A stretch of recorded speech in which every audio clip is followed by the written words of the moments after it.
Listen to this quick clip about Palantir Technologies. Since the start of the war, it's according to Bloomberg. CEO Alex Karp saying in an interview in Tel Aviv, company has begun supplying different products than before. Shares of Palantir are seeing a pop in today's trade. So that was the news here. Alex Karp in Tel Aviv talking about high demand from Israel for these new tools from the company. Now, Karp didn't specify, it sounds like, which tech exactly Palantir is offering Israel. So we don't have all the color. This comes in after we see the breaking news. This is posted here by Amit, a big Palantir news announcer, basically announcing and admitting to working and supplying Israel with different defense tech softwares post the tensions that we have been seeing. Now, talking about, we all thought this was some speculation that was happening. We thought that was happening in terms of just people that were guessing what Palantir was doing. But today there's actually official proof. And Alex Karp comes in and says that our products have been in great demand, and saying here in this interview that we saw on Wednesday, and that they have begun supplying different products than they have supplied before. And the start of basically saying, declining to comment on which technologies were being offered. So supplying different products than we have supplied before. Interesting to see, especially with all the recent AI data analytics softwares that they have developed, like the AIP platform that has really been a great momentum and pusher for this stock. We see PLTR up about 2.4% today. Now, before we get too far, if you're new or a returning viewer, hit that like button, subscribe for daily videos. And of course, I'm not a financial advisor. I'm collecting all the data and dispatching it to you.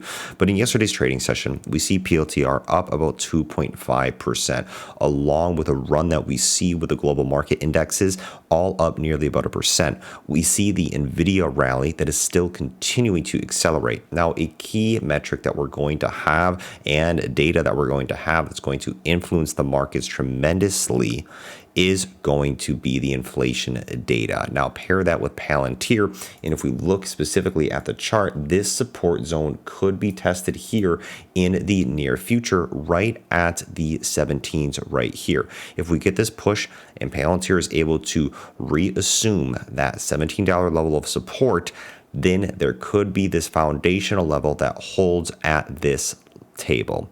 With that being said, compiled here with great inflation metrics, the rally still continues. You have the Bitcoin spot ETF approval, and you have the options volatility for Palantir. Lots of call volume in terms of the bullish perspective right here at the $17 and at the $18 strike price, definitely outbeating the puts for end of the week expirations, which is just tomorrow, basically on Friday.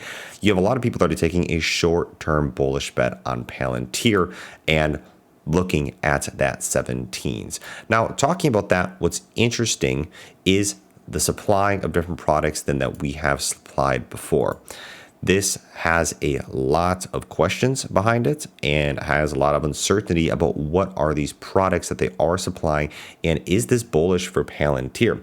I would say yes, because they are coming up and developing new products that the private sectors and even maybe some of the other sectors have not seen before. Then this shows new technologies that Palantir is developing, or new different types of platforms. If you look at Palantir, remember, they have the Apollo, the Gotham, they have the AIP, they have the Foundry, all these different platforms. And if they're bringing new platforms to the table, this is even more bullishness because of the diversification of their actual platform availability. This is great as they tap into the private sectors, like I said, and even getting into the commercial sectors that we've seen with Palantir.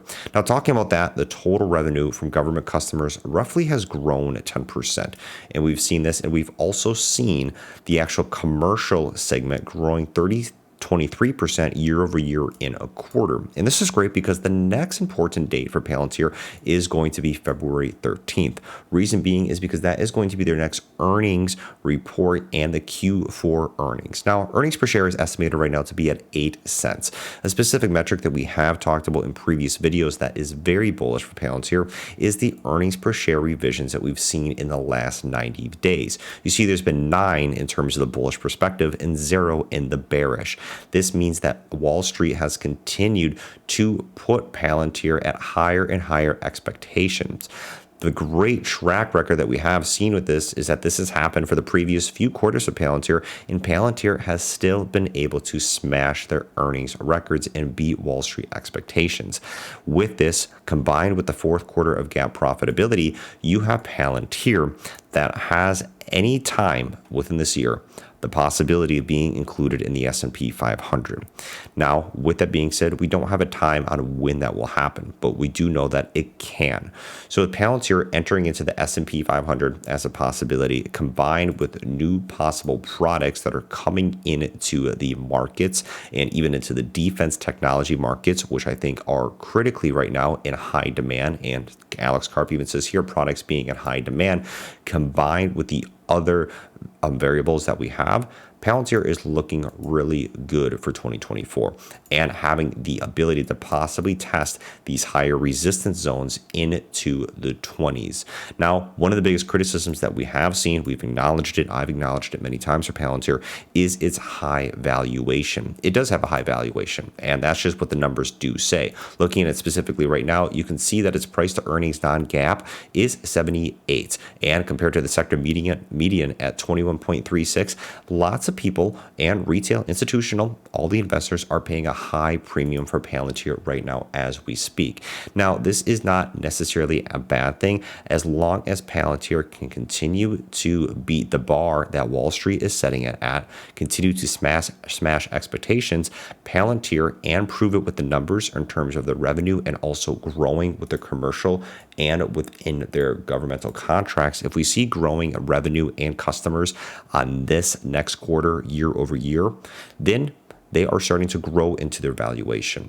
It could possibly make sense that, hey, we see why all these investors are taking a large bet on the AI boom that we have seen in 2023 and that is continuing right now into 2024. Just look at NVIDIA specifically by itself. Closed here at 543 in the last trading session. It'll be interesting to see if this breaks 550 in today's trading session. That's really what I have for you guys. Just coming in here, talking about what we have seen with Alex Karp, reporting on that. Lots of interesting information that has been happening within these AI sectors and within the AI industry. I want to know, what do you guys think down in the comments? Where do you see Palantir within the next few months? And tell me yes or no. Comment that down below. Do you think Palantir will be able to beat the next quarter earnings estimates at 8 cents per share and about that 602 revenue in terms of the actual revenue that's predicted for Palantir to bring in? Do you think they'll beat that, or do you think they will not? Other than that, what other stocks do you guys want me to look at? I'll be taking a look at some other stocks. Palantir is still very excited about it, of course, and awesome. I've been having a great time reporting in on it, and thank you guys so much for watching, and thank you for the support.